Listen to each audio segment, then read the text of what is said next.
Good morning. Thank you for joining me today.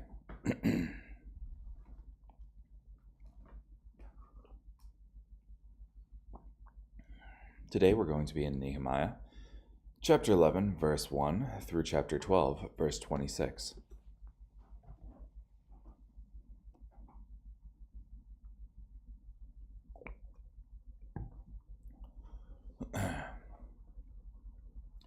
So the leaders of the people settled in Jerusalem, while the rest of the people cast lots to bring one out of every 10 to settle in Jerusalem, the holy city, while the other 9 remained in other cities. The people gave their blessing on all the men who volunteered to settle in Jerusalem.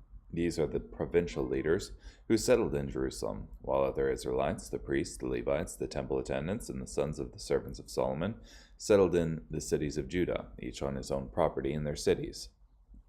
Some of the descendants of Judah and some of the descendants of Benjamin settled in Jerusalem.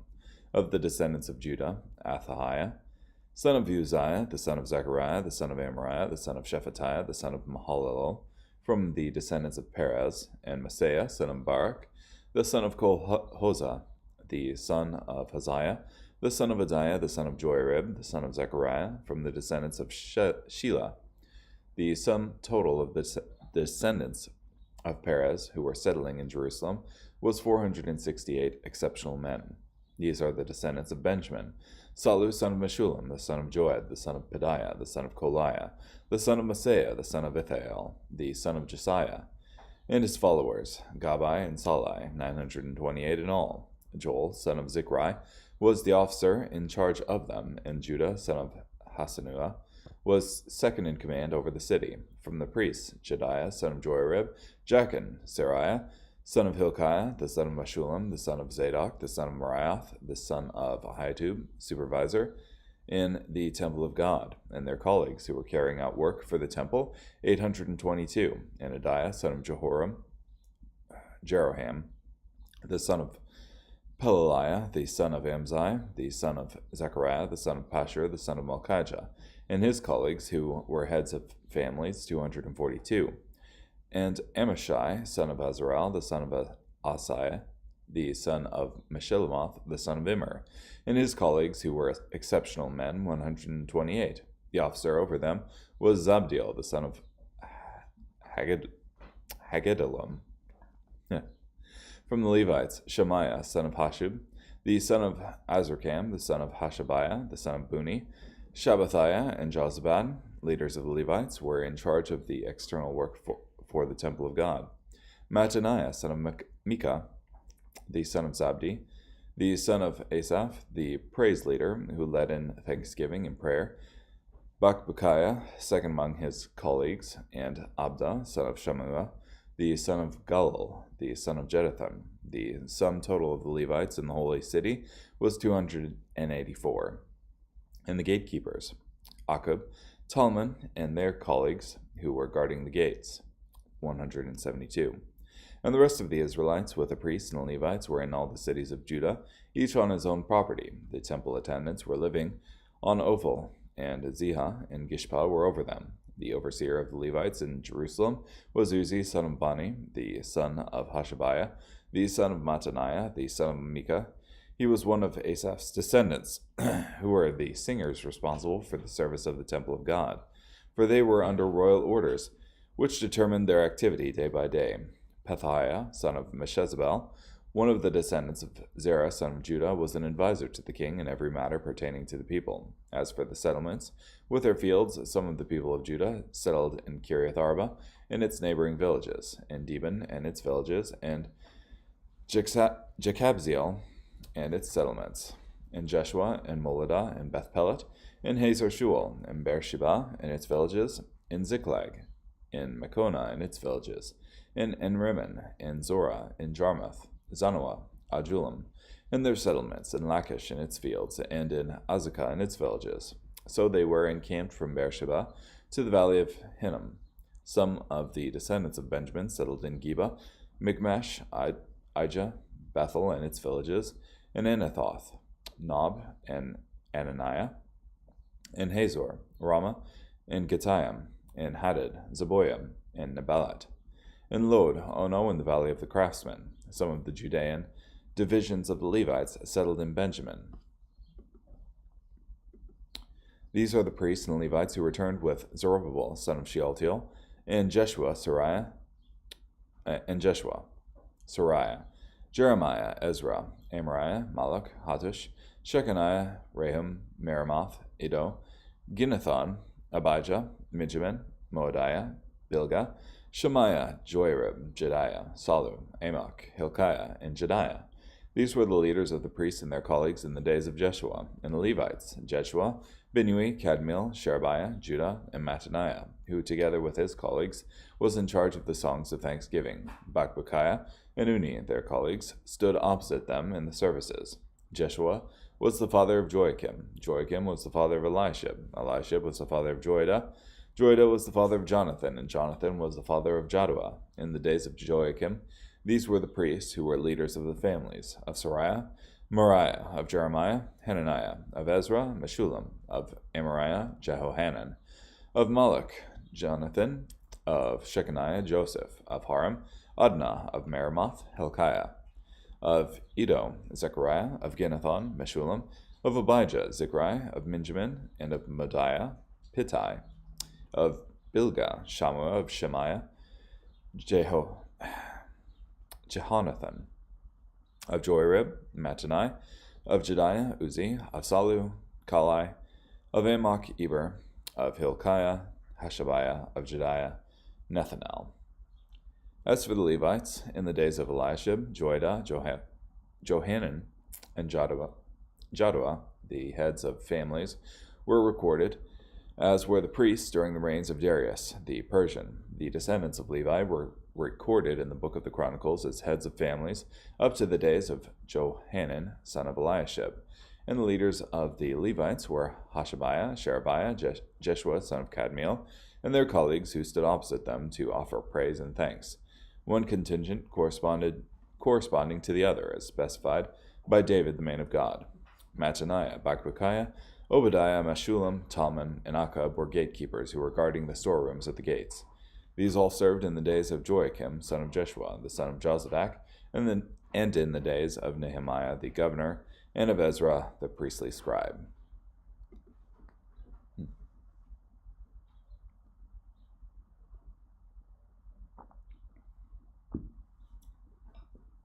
Plenty of names for you this morning.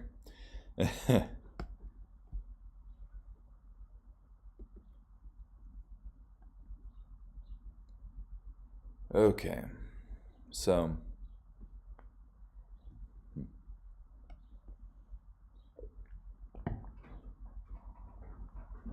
you had Nehemiah and company building up the wall surrounding Jerusalem, and the leaders of the people settling in Jerusalem, and the rest of the people apparently casting lots.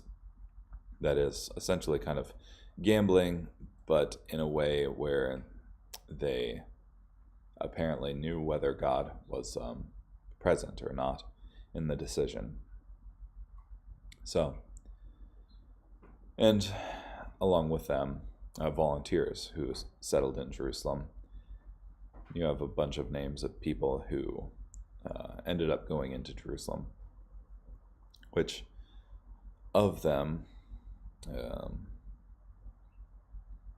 you have in 11:6 the descendants of Perez who were settling in Jerusalem were around 468 exceptional men, which it's interesting that they're particularly called out among everyone else as being exceptional.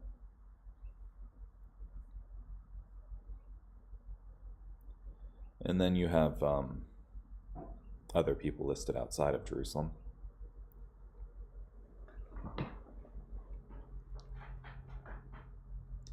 The priests and Levites are also listed there as well. Oh, sorry. My bad. Snuck up on me. Okay, anyway, 1 Corinthians 10:14 through 11:2.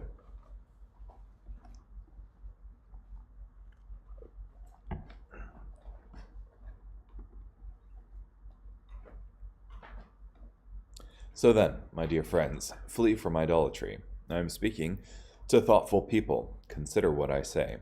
Is not the cup of blessing that we bless a sharing in the blood of Christ?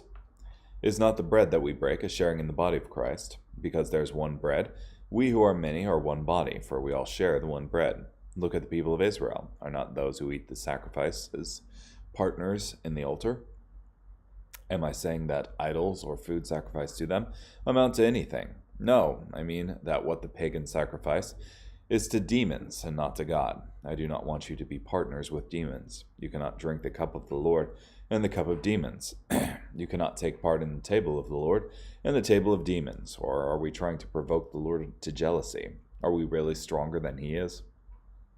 Everything is lawful, but not everything is beneficial. Everything is lawful, but not everything builds others up. Do not seek your own good, but the good of the other person. Eat anything that is sold in the marketplace without question of conscience, for the earth and its abundance are the Lord's. If an unbeliever invites you to dinner and you want to go, eat whatever is served without asking questions of conscience. But if someone says to you, "This is from a sacrifice," do not eat, because of the one who told you, and because of conscience.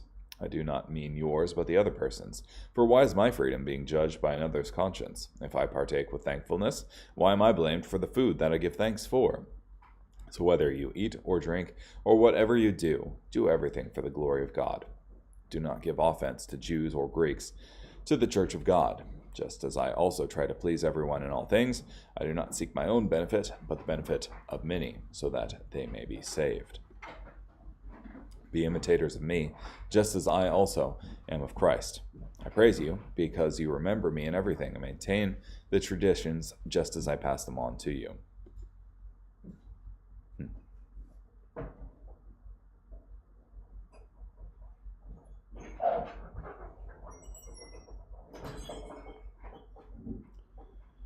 Interesting. So, Paul here asserts in 1 Corinthians 10:20, that the pagans sacrifice to demons, that is, ultimately demonic spiritual forces, are the receiver of the praise and thanksgiving that those who sacrifice to idols are ultimately giving it to. So, yeah, just makes me think that you really, truly can't be neutral. You're either worshiping God or you're worshiping something else. So,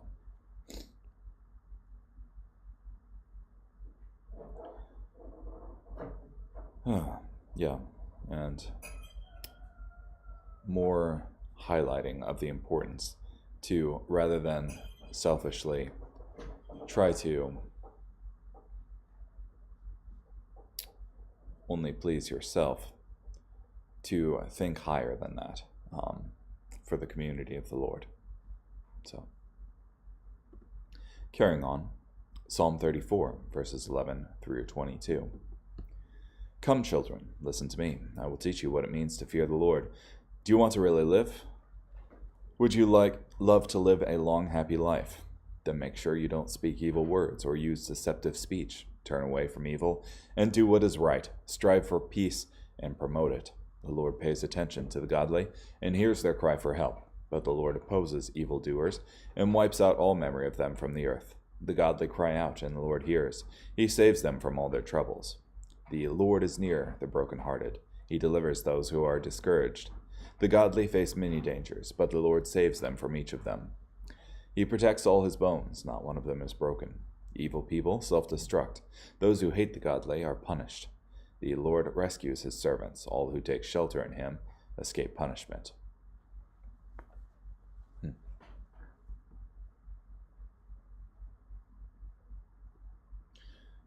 So the prescription here in the Psalms to living a long, happy life is: don't speak evil words or use deceptive speech, turn away from evil, do what is right, strive for peace and promote it.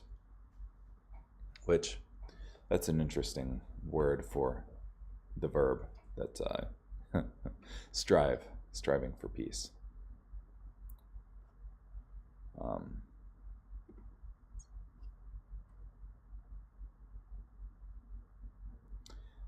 Which it looks like the root word is bakish, which is to seek, to require, desire, exact, or request.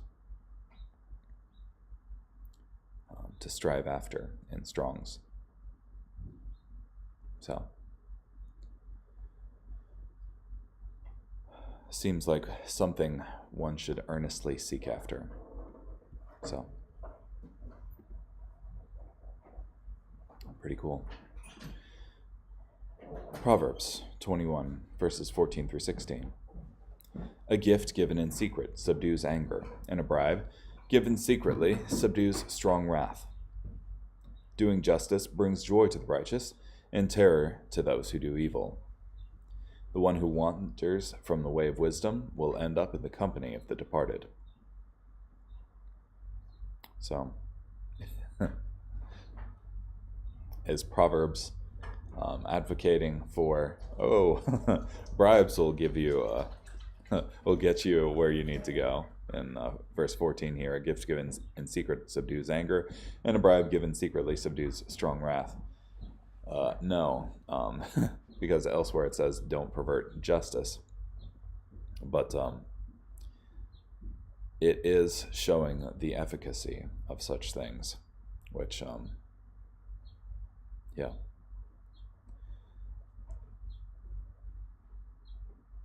is what it is.